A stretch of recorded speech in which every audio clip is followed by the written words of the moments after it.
श्री हरि और श्री महादेव जी का परस्पर बड़ा घोर युद्ध हुआ। अब ये इन दोनों के बीच में बहुत ज्यादा युद्ध चालू हो गया। अब आज की भाषा में ये समझो कि बहुत भयंकर तरीके से मारपीट दोनों के बीच में चालू हो गई। तमोगुण तो शंकर हैं और तमोगुण शंकर की उपासना करने से उनकी क्या अधोगति होती है वो भी इसी से हम लोग देख लेते हैं। और तमोगुण के कार्य रूप मतलब तमोगुण की साधना करने से, भक्ति करने से निंद्रा, प्रमाद और आलस्य में, निंद्रा में पड़े रहते हैं, आलस्य में स्थिति। यहाँ से स्पष्ट हो गया कि तमोगुणी शंकर की पूजा करने से कीट मतलब कीड़े, पशु और नीच योनियां जो बहुत ही गंदी योनियां होती हैं, कीड़े मकोड़े योनियों को तथा नरक को भी प्राप्त होते हैं। तो इस महाशिवरात्रि में ये जानना बहुत आवश्यक है। तो जो भी महाशिवरात्रि का व्रत धारण करने वाले हैं वो सब इस वीडियो को उन तक अवश्य शेयर करें। बोले सतगुरुदेव की जय। बंदी छोड़ कबीर साहेब की जय। बंदी छोड़ गरीबदास जी महाराज की जय। स्वामी रामदेवानंद जी महाराज की जय। बंदी छोड़ सतगुरु रामपाल जी महाराज की जय। सभी संतों की जय, सभी भक्तों की जय, धर्मी पुरुषों की जय। सत साहेब। ओमकारम बिंदु संयुक्तम नित्यम ध्यायन्ति योगिना अर्थ धर्म काम मोक्ष चयो ओमकाराय नमो नमः। महाशिवरात्रि योगी जन ओमकार का जाप करते हैं, ओमकार का ध्यान करते हैं। ओम स्वयं ब्रह्म है और ओम नाम का जाप करने से ब्रह्मलोक की प्राप्ति होती है। और ब्रह्म अपने साधक को, अपने योगी को, अपने भगत को जितना ब्रह्मलोक के अंतर्गत जितना काम, जितना अर्थ और जितना मोक्ष प्रदान कर सकता है वो अपने साधक को अवश्य प्रदान करता है। और इस पर परमेश्वर कबीर कहते हैं, जो जन जिसकी शरण बसे ताको ताकी लाज और जल से ही मछली चढ़े बह जाते गजराज। परमेश्वर कबीर बताते हैं कि मछली जल की शरण में रहती है, इसलिए जल के अंदर मछली जीवित रहती है।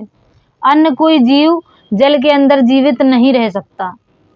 और झरना कितना भी तेज बह रहा हो, कितना भी तेज प्रभाव से झरना बह रहा हो, मछली उस पर चढ़ जाती है क्योंकि वो जल की शरण में होती है। और उसी झरने में गजराज अर्थात हाथी बह जाते हैं क्योंकि वो जल की शरण में नहीं होते। इसी प्रकार कोई भी साधक, भगत या योगी जिस भी देवी या देवता की पूजा करता है, साधना करता है, वो देवी या देवता अपने स्तर का लाभ उसे अवश्य प्रदान करता है। मान लीजिए कि कोई साधक ब्रह्मा की उपासना करता है तो ब्रह्मा प्रसन्न होने पर कोई भी वरदान दे सकते हैं। विष्णु की उपासना करते हो तो विष्णु भी प्रसन्न होने पर वैकुंठ का कोई भी गण आदि आपको बना सकते हैं। और अगर कोई तमोगुण शिव की पूजा करता है, तमोगुण भोलेनाथ की पूजा करता है, तमोगुण शंकर की पूजा करता है, इसी को शमशानवासी भी कहते हैं। अगर कोई इनकी पूजा करता है तो ये प्रसन्न होने पर भी आपको कीट पतंगा आदि योनियां अवश्य देंगे। इसका भी प्रमाण देंगे आपको कि शंकर जी प्रसन्न होने पर भी ये कीट पतंग आदि योनियां देते हैं। चूंकि आज महाशिवरात्रि का प्राकरण है तो शिव जी की ही बात को लेके चलेंगे। इसके बाद आगे चलते हैं। आगे ले लीजिए, मान लीजिए आप शक्ति की पूजा करते हैं, शक्ति की उपासना करते हैं देवी की, तो देवी अपने स्तर का लाभ अवश्य प्रदान करती है। उसके बाद सांब सदाशिव की कोई भक्ति करता है, उपासना करता है, तो ये भी अपने स्तर के लाभ अवश्य देता है। अब ये सांब सदाशिव जो हैं वो अलग हैं। ये तमोगुणी शिव जो हैं इनके पूज्य पिताजी हैं।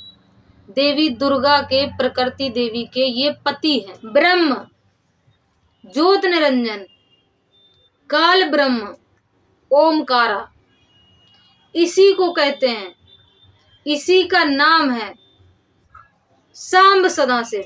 इसी के हैं सकल निष्कल दो रूप, वास्तविक रूप में किसी को दर्शन नहीं देता। इसी की है महाशिवरात्रि। प्रमाण देंगे आपको।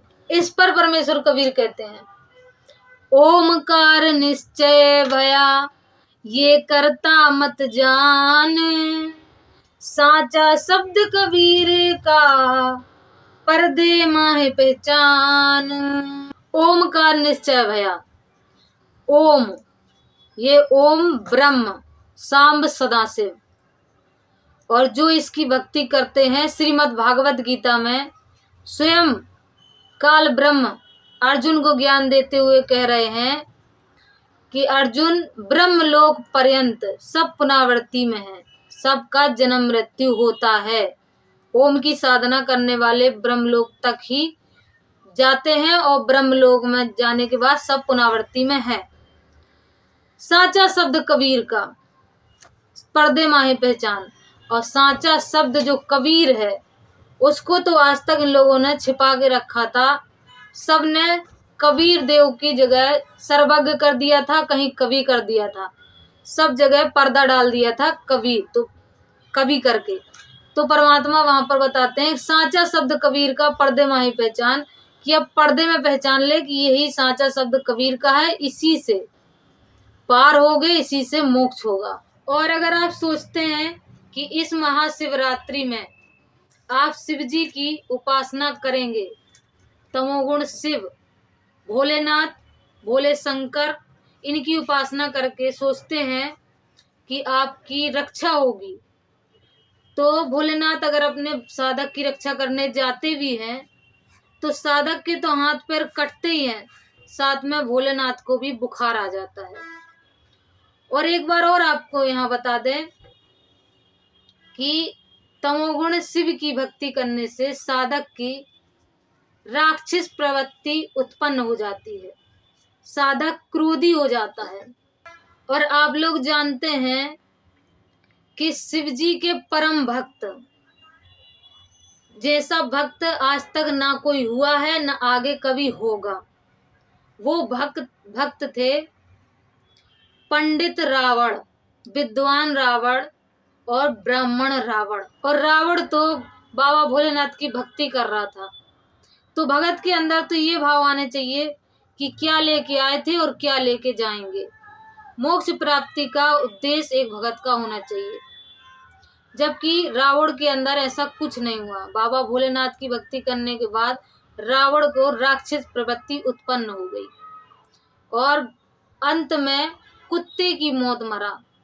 और जहां रावण को भक्ति करने के कारण भक्त राज रावण की उपाधि मिलनी चाहिए थी, वहीं उसको राक्षस राज रावण की उपाधि प्राप्त हुई। अब जो बाबा भोलेनाथ की भक्ति कर रहे हैं, पूजा कर रहे हैं, वो आप ही समझ लें कि उनकी क्या स्थिति होने वाली है। और बाबा भोलेनाथ का दूसरा भगत था पंडित भस्मांग ऋषि, जिसने बाबा भोलेनाथ की भक्ति की, तपस्या की, और बाबा भोलेनाथ ने प्रसन्न होकर उसको दर्शन भी दिए। और दर्शन पाने के बाद उसके अंदर जागृत हो गई राक्षस प्रवृत्ति, और पार्वती माता को देखकर उसके मन में पार्वती माता को पाने की इच्छा उत्पन्न हुई। तो उसने पार्वती माता से कहा कि मैं आपसे विवाह करूंगा। तो पार्वती माता ने कहा कि मैं पहले से ही पतिव्रता हूँ और मेरे पति अभी जीवित हैं, तो मैं आपसे कैसे विवाह कर सकती हूँ। तो उसने कहा ठीक है, मैं अभी उपाय कर देता हूँ। भस्म कड़ा से शिव जी को ही भस्म करने की कोशिश की भस्मांगिरी ऋषि ने।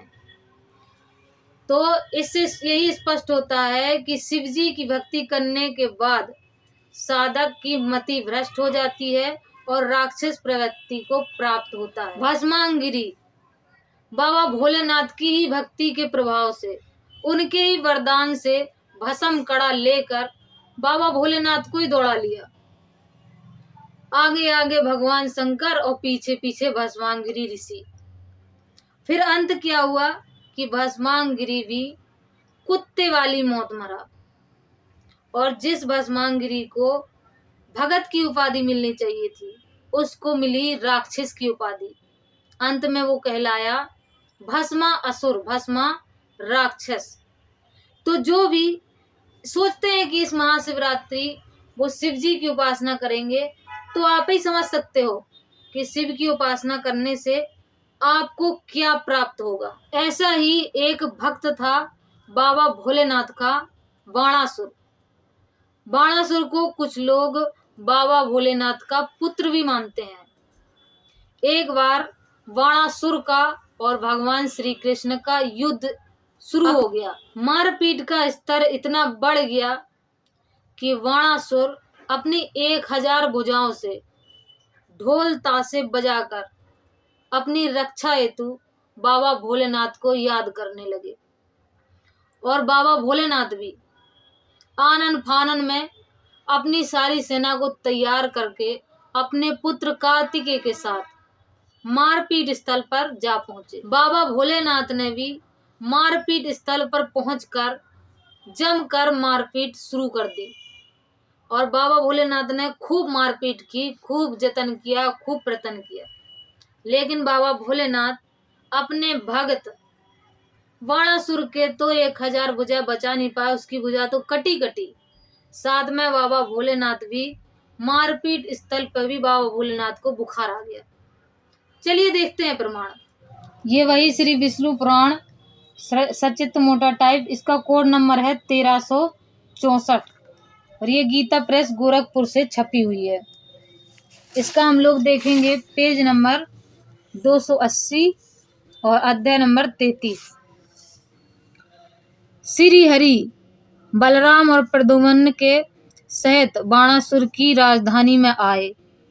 नगरी में घुसते ही उन तीनों का भगवान शंकर के पार्षद प्रथम गणों से युद्ध हुआ। अब ये श्री हरि कृष्ण जी हैं और ये शंकर जी के पार्षद हैं। अब ये अपना परिचय भी नहीं दिया और आते ही साथ ही आपस में दोनों लड़ने लगे। ये भगवानों के काम है, ये लड़ाई झगड़ा करते रहते हैं। उस समय श्री नारायण की भुजाओं के आघात से उस महेश्वर को पीड़ित और विकल हुआ देखकर पितामह ब्रह्मा जी ने भगवान से कहा, इसे क्षमा कीजिए। अब ये भगवान शंकर गंगाधर के साथ युद्ध में आए हुए थे और उनके शरीर में व्याप्त हो गया। कौन व्याप्त हो गया? महेश्वर ज्वर। महेश्वर ये शंकर जी हैं, ज्वर मतलब होता है बुखार। ये शंकर जी के बुखार हो गया, बुखार से पीड़ित हो गए महेश्वर। अब ब्रह्मा जी ने अगर प्रार्थना ना करते तो शंकर जी को और भी ज्यादा बुखार हो जाता, हो सकता है ज्यादा मूर्छित हो जाते। इसलिए ब्रह्मा जी उनकी हालत देखते हुए भगवान कृष्ण से प्रार्थना करने लगे कि अब इसे क्षमा कीजिए। तो फिर भगवान कृष्ण ने क्षमा किया। तब भगवान मधुसूदन ने अच्छा मैंने क्षमा की ऐसा कहकर उस वैष्णो जोड़ को अपने में लीन कर लिया।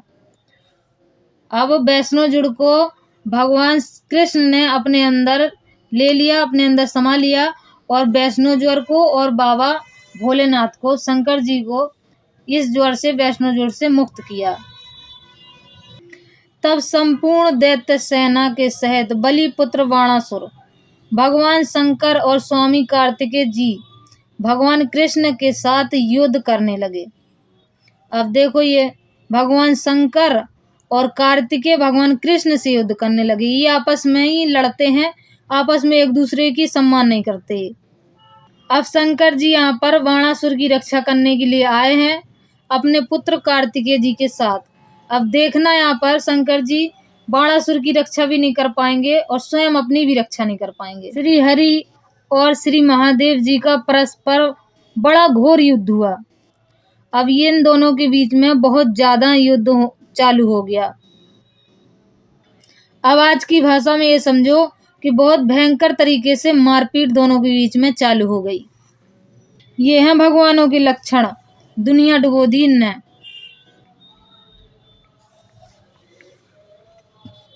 श्री गोविंद ने जम्बुक का अस्त्र छोड़ा जिससे महादेव जी निंद्रा से होकर जमाई लेने लगे।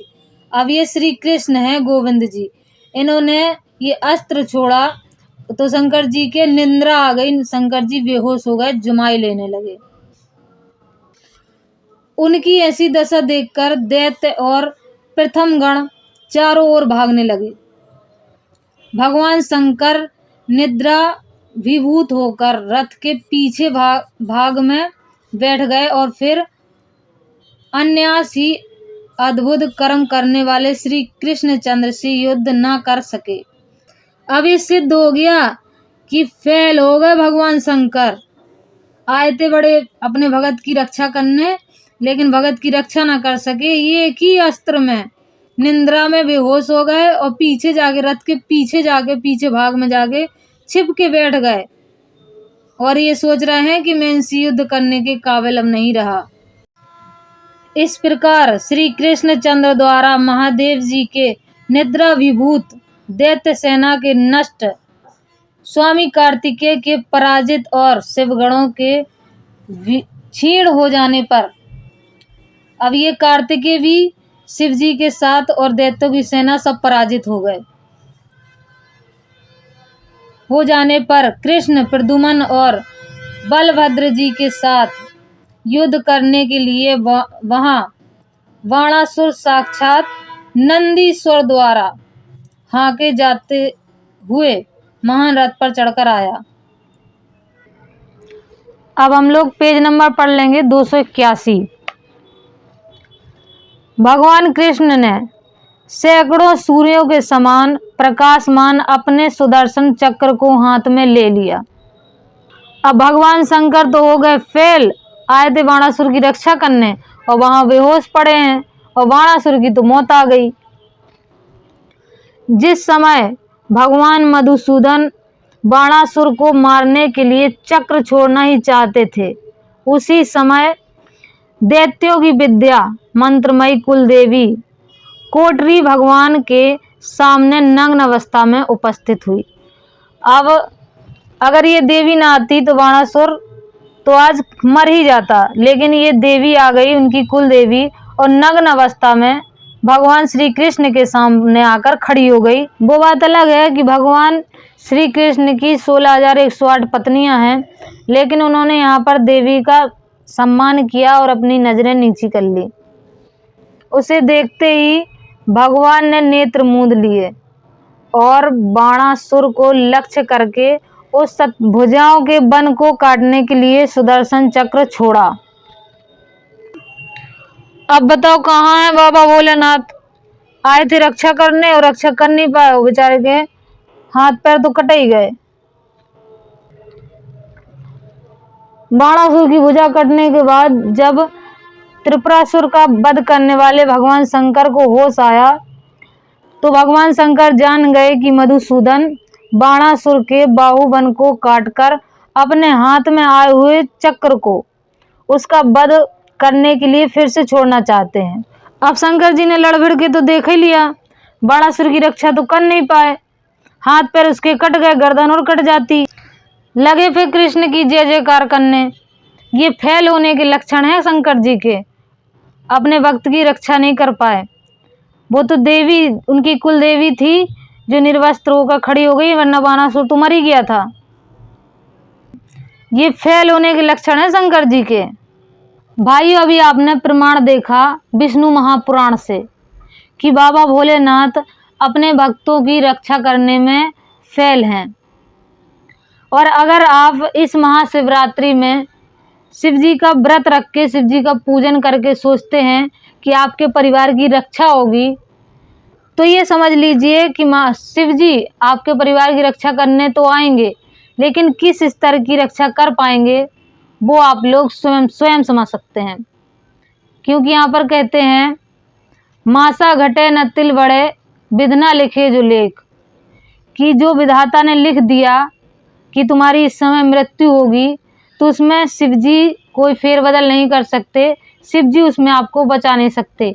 ये तीनों देवता ब्रह्मा विष्णु महेश विधाता के लिखे हुए में कोई भी फेरबदल नहीं कर सकते। पर सच्चा सदगुरु मेट के ऊपर मारे मेघ, कि जो सच्चा सदगुरु होता है वो विधाता की लिखी हुई मौत को भी टाल सकता है और आपकी आयु बढ़ा सकता है। और वर्तमान समय में वो सच्चा सदगुरु संत रामपाल जी महाराज हैं, जिनकी भक्ति साधना और मर्यादा में रहकर उनके मंत्रों के जाप करने से आपकी और आपके परिवार की भाग्य में लिखी हुई मौत भी टल सकती है और आपकी आयु बढ़ सकती है। तो आज ही संत रामपाल जी महाराज से निःशुल्क नाम दीक्षा लेके आप अपना और अपने परिवार का कल्याण करा सकते हैं। अब आते हैं हम उसी बात की तरफ कि तमोगुणी शंकर की पूजा करने से साधक कीड़े मकोड़े बनते हैं। आइए देखिए एक प्रमाण। ये वही मार्कंडेय पुराण है। पहले हम गुणों को जान लेते हैं कि ये गुण क्या हैं और देवता क्या हैं। Page number 123। रजोगुण प्रधान ब्रह्मा और तमोगुण प्रधान रुद्र अर्थात शिवजी शंकर जी और सतगुण प्रधान विषपालक विष्णु, यही 3 देवता हैं और यही 3 गुण हैं। अर्थात तमोगुण प्रधान रुद्र शंकर हैं, इन्हीं को गुण कहते हैं। तमोगुण कह दो तो भी शंकर और नाम ले दो शंकर तो भी शंकर। इति सिद्धम कि यही 3 देवता हैं और यही 3 गुण हैं। ये वही श्रीमद् भागवत गीता गीता प्रेस गोरखपुर से छपी हुई। इसको सांब सदाशिव ओमकार काल ब्रह्म द्वारा बोला गया है। अध्याय नंबर 14 और श्लोक नंबर 5। हे अर्जुन, सतगुण रजगुण और तमगुण ये प्रकृति से उत्पन्न तीनों गुण अविनाशी जीवात्मा को शरीर में बांधते हैं। हे अर्जुन, अब ये काल ब्रह्म अर्जुन को ज्ञान दे रहे हैं और बता रहे हैं कि सतगुण विष्णु, रजगुण ब्रह्मा और तमगुण शिव जी, ये तीनों देवता मेरी प्रकृति से उत्पन्न हैं, दुर्गा से उत्पन्न हैं और ये अविनाशी जीवात्मा को शरीर में बांध के रखते हैं मोह माया वश। अब ये स्पष्ट हो गया कि तमोगुण तो शंकर हैं और तमोगुण शंकर की उपासना करने से उनकी क्या अधोगति होती है, वो भी इसी से हम लोग देख लेते हैं। ये वही अध्याय नंबर 14 का श्लोक नंबर 18 है। और तमोगुण के कार्य रूप मतलब तमोगुण की साधना करने से, भक्ति करने से निंद्रा, प्रमाद और आलस्य में, निंद्रा में पड़े रहते हैं, आलस्य में स्थिति तामस पुरुष अर्थात तमोगुण का भक्त अधोगति को और कीट पशु आदि नीच योनियों को तथा नरकों को प्राप्त होते हैं। अधोगति अर्थात नीचे की गति। अब यहाँ से स्पष्ट हो गया कि तमोगुणी शंकर की पूजा करने से कीट मतलब कीड़े, पशु और नीच योनियां जो बहुत ही गंदी योनियां होती हैं, कीड़े मकोड़े योनियों को तथा नरक को भी प्राप्त होते हैं। इति सिद्धम कि तमोगुण शिव की उपासना करने से ये स्थिति प्राप्त होती है। तो इस महाशिवरात्रि में ये जानना बहुत आवश्यक है। तो जो भी महाशिवरात्रि का व्रत धारण करने वाले हैं वो सब इस वीडियो को उन तक अवश्य शेयर करें। इस पर परमेश्वर कबीर कहते हैं कि 3 गुणों की भक्ति में, ब्रह्मा विष्णु महेश की भक्ति में ये भूल पड़ो संसार और कहें कबीर निज नाम बिना अर्थात मेरे नाम बिना कैसे उतरो पार। तो भाई वीडियो बहुत लंबा हो रहा था, इसलिए हम बहुत कम प्रमाण आपको दिखा पाए हैं। नेक्स्ट वीडियो में हम आपको दिखाएंगे कि ये वाम सदाशिव है और इसने ही महाशिवरात्रि का निर्माण किया है। इसी से महाशिवरात्रि की शुरुआत हुई और कैसे हुई ये सारे प्रमाण नेक्स्ट वीडियो में आपको देंगे। अगर आप मोक्ष चाहते हैं तो विकल्प सिर्फ संत रामपाल जी महाराज ही हैं। तो आप अपने परिवार का कल्याण संत रामपाल जी महाराज से निःशुल्क नाम दीक्षा लेकर करवा सकते हैं, क्योंकि संत रामपाल जी महाराज इन्हीं देवी देवताओं के गुण रहस्य दुगुण मंत्र देते हैं और उन मंत्रों से आपको ये देवी देवता सारे लाभ प्रदान करते हैं और आपसे प्रसन्न रहते हैं। क्योंकि संत रामपाल जी महाराज अपने सत्संगों में कहते हैं कि 3 देवा कमल दल बसे, ब्रह्मा विष्णु महेश और प्रथम इनकी वंदना फिर सुन सतगुरु उपदेश। तो आज ही संत रामपाल जी महाराज से निःशुल्क नाम दीक्षा लेकर आप अपना और अपने परिवार का कल्याण करा सकते हैं। मिलेंगे नेक्स्ट वीडियो में, तब तक के लिए सत साहिब।